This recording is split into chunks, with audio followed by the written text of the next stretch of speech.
Jeudi 4 octobre 2018, 9h à Cotonou, une nouvelle édition de l'information sur Esaü TV. Convoqué à la criette ce matin, Sébastien Adjabon s'est fait représenter par ses avocats. Une comparution qui s'est soldée par un renvoi pour le 18 octobre prochain avec l'exigence de la présence du prévenu.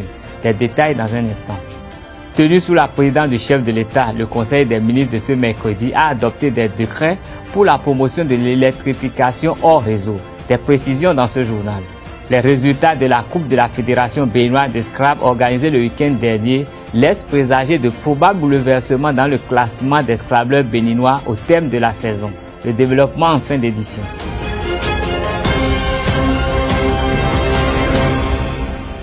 Mesdames et messieurs, bonsoir.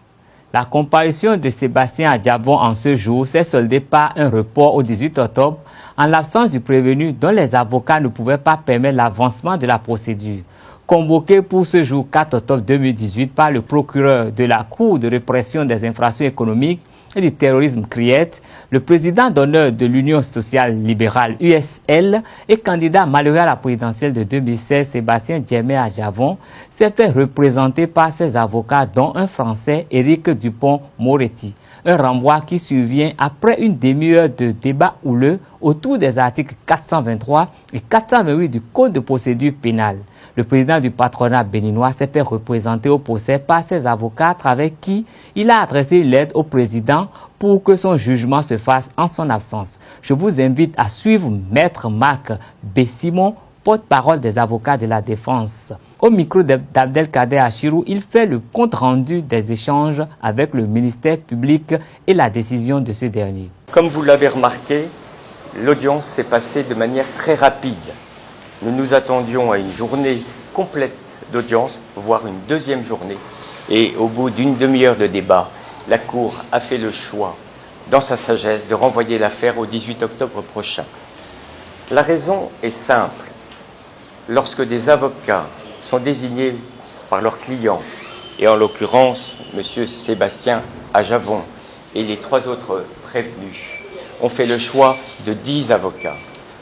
7 avocats béninois, un avocat de Côte d'Ivoire et 2 avocats français, mon fils et moi. Lorsqu'ils ont fait ce choix, conformément au Code de procédure pénale béninois, ils sont autorisés à désigner leurs avocats et à ce que leurs avocats les représentent devant la juridiction. C'est-à-dire qu'ils ne sont pas obligés d'être présents. Le procureur de la République a une toute autre lecture de l'article qui s'applique en la matière, qui est l'article 418 du Code de procédure pénale béninois. Il considère, lui, que la présence des prévenus est obligatoire et qu'en conséquence de quoi, s'ils ne sont pas là, les avocats n'ont pas le droit de prendre la parole.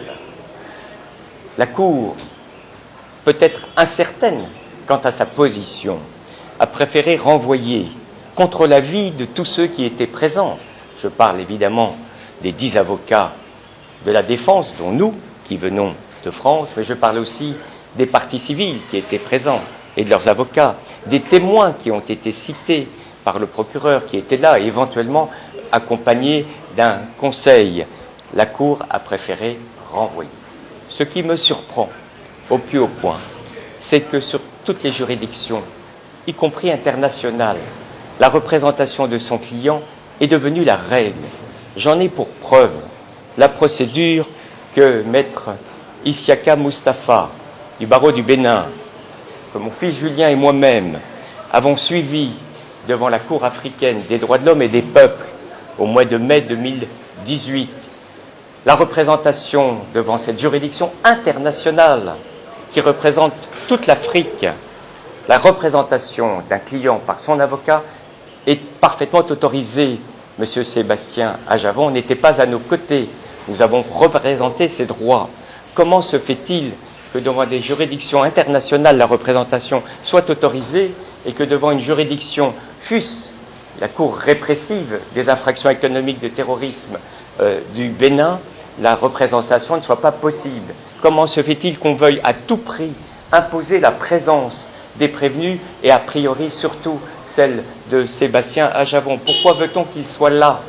Est-ce véritablement utile alors que nous connaissons tous le dossier?